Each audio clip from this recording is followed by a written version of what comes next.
Hello, this is Amin from Onyx, your trusted experts for all things printers. In this video, I'll show you how to change the cartridges on your HP LaserJet Pro 4101 FDW printer, or any printer that takes a 148A or 148X cartridge.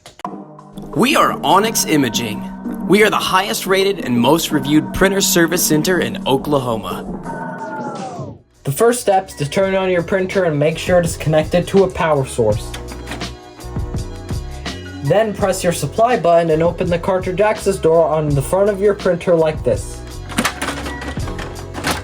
The next step is to remove the old cartridge. To do this, pull up and straight out. Set your empty cartridge to the side and move on to your next step. Third step is to install the new cartridge. To do this, take the new cartridge out of its package. Set your flyer to the side. Then remove it from its bag and remove the seal and any additional packaging materials. Then install the new cartridge by putting it in at an angle and pushing it in.